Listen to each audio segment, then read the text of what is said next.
দর্শক আপনারা দেখতেই পাচ্ছেন ওবায়দুল কাদেরকে কিন্তু এইমাত্র আটক করা হয়েছে। তিনি এতদিন রাজধানীর বাড্ডার এক আত্মীয়ের বাসায় কিন্তু এতদিন লুকিয়ে ছিলেন, আমরা যতদূর জানতে পেরেছি। এছাড়া আমরা জানতে পেরেছি আসলে তিনি কিভাবে আটক হলেন বা তার খোঁজ কিভাবে পেল আসলে জনতা। ওই বাসার এক লোক ছাত্রদের কাছে ওবায়দুল কাদেরের তথ্য দেয়। ছাত্ররা বিশ্বাস না করলে তখন গোপনে ভিডিও করে ওবায়দুল কাদেরের ভিডিও পাঠান ছাত্রদের কাছে এবং তার কিছুক্ষণ পরেই ছাত্র জনতা একে একে ঘিরে ধরে ওই বাসভবন। এরপর তাকে ইট পাটকেল ছোড়া হয়।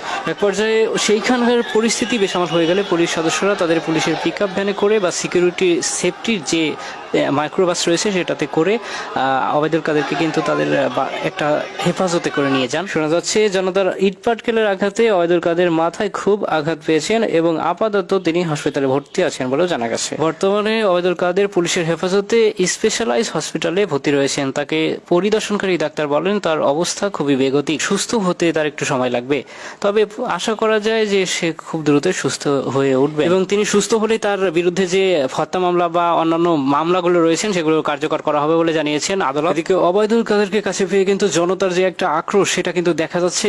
দর্শক দেখতেই পাচ্ছেন যে জনতার এতটা আক্রোশ। এই 17 বছরে ওবায়দুল কাদের তথা শেখ হাসিনা সরকার যে বাঙালিকে কতটা নিষ্পেষিত করেছে, নির্মমভাবে অত্যাচার করেছে, জুলুম করেছে, তার যে একটা প্রতিশোধ, সেই প্রতিশোধের প্রতিফলন কিন্তু আমরা এখন দেখতে পাচ্ছি। সেখানে উপস্থিত প্রত্যেকটা মানুষ, প্রত্যেকটা জনগণ, আইনজীবী হোক, সাধারণ মানুষ হোক বা যেই হোক না কেন, সবার কিন্তু একটাই আক্রোশ যে তাদেরকে আমাদের হাতে তুলে দেওয়া হোক, আমরা তার শাস্তি আমরা নিজেরা যাবো। জনগণের একটাই দাবি যে ওবায়দুল কাদেরকে জনগণের হাতে তুলে দেওয়া হোক। জনগণের সাথে এতদিন তারা যা করেছে আমরা তার শাস্তি নিজেরাই দেব। তো দর্শক আসলে আপনাদের কি মতামত, আপনারা আসলে কি চান সেটা অবশ্যই আপনারা কমেন্ট বক্সে জানাতে ভুলবেন না যে আসলে আপনারা কি চান। ওবায়দুল কাদের কি তাকে ফাঁসি দেওয়া হোক নাকি জনগণের হাতে তুলে দেওয়া হোক?